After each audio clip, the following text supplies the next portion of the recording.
A paz do Senhor, tudo bem, meus irmãos?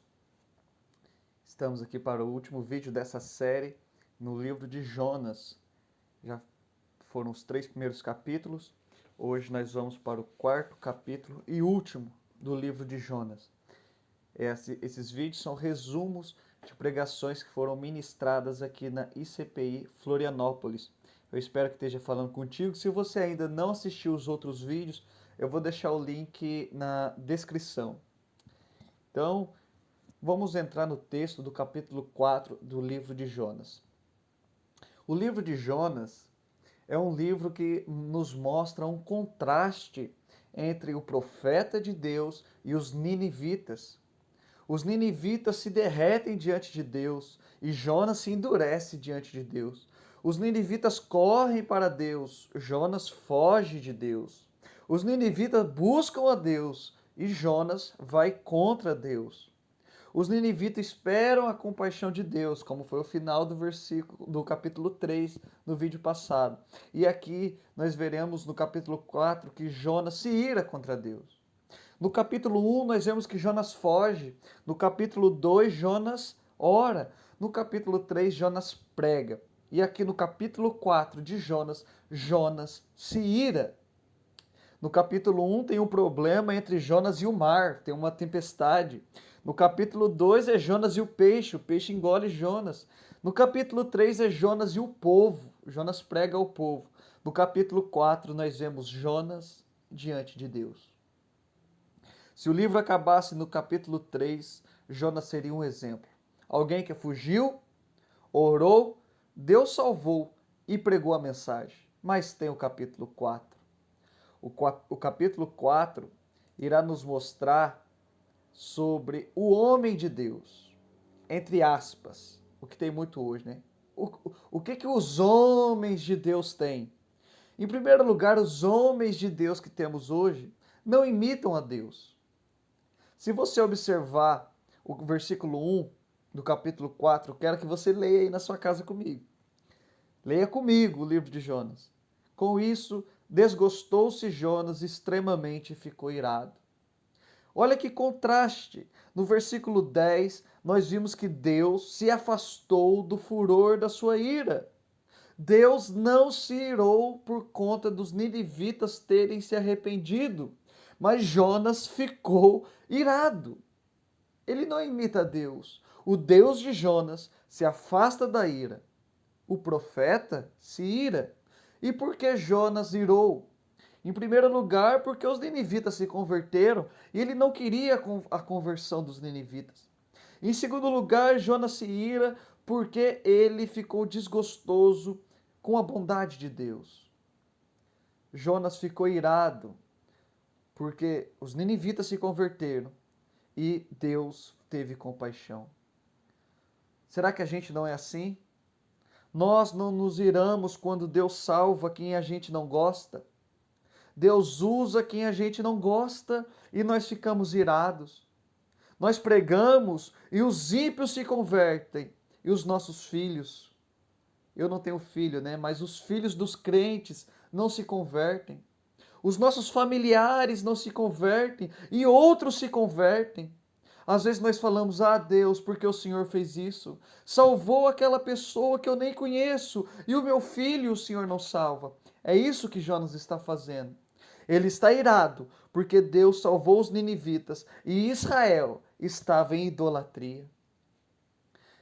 Continuando a leitura, no versículo 2 e 3, nós vemos que Jonas é o homem de Deus, entre aspas, que não sabe orar. Ele orou para reclamar. Jonas não sabe orar. Jonas faz 2 orações, essa reclamando. E no capítulo 2 ele faz uma oração pensando apenas em si.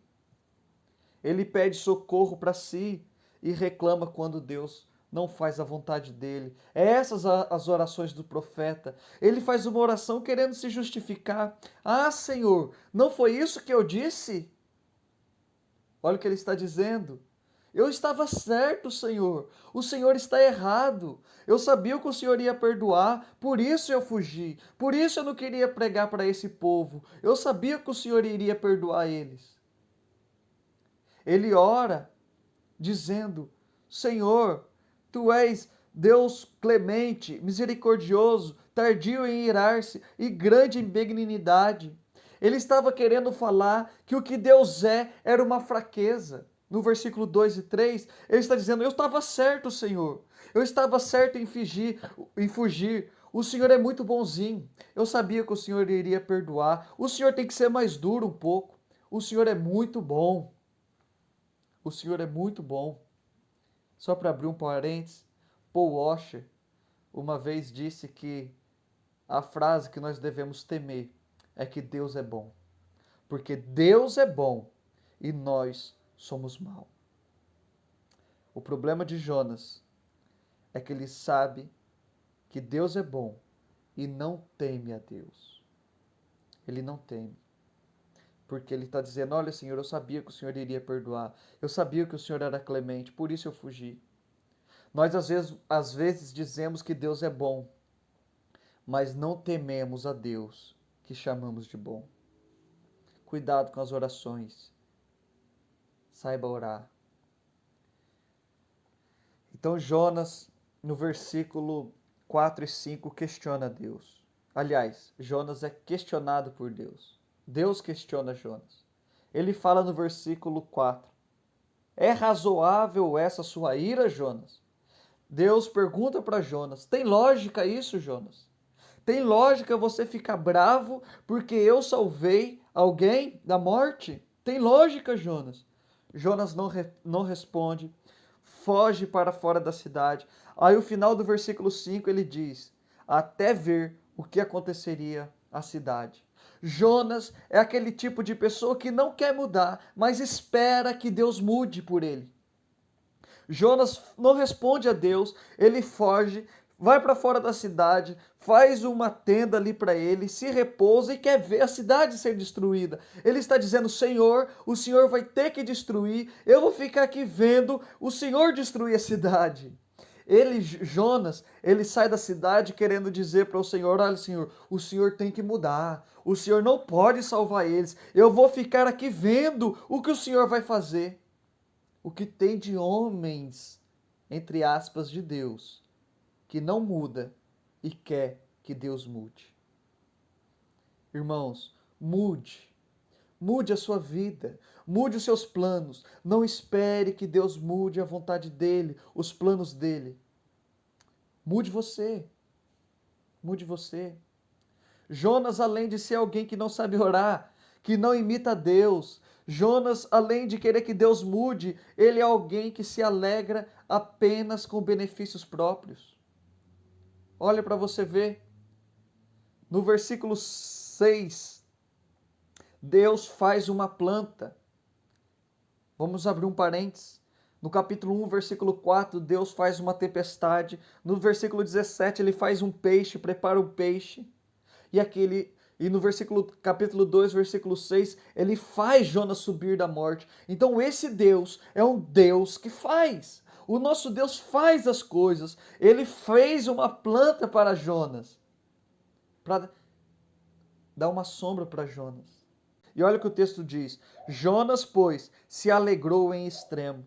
Jonas não se alegrou quando ele fugiu. Jonas não se alegrou em extremo quando foi vomitado na praia. Jonas não se alegrou com a conversão do povo. Ele se alegrou com uma planta. Ele não se alegrou de ver as pessoas salvas, mas se alegrou com uma planta. Então, ele se alegra com os benefícios para si. Aí Jonas tem uma lição.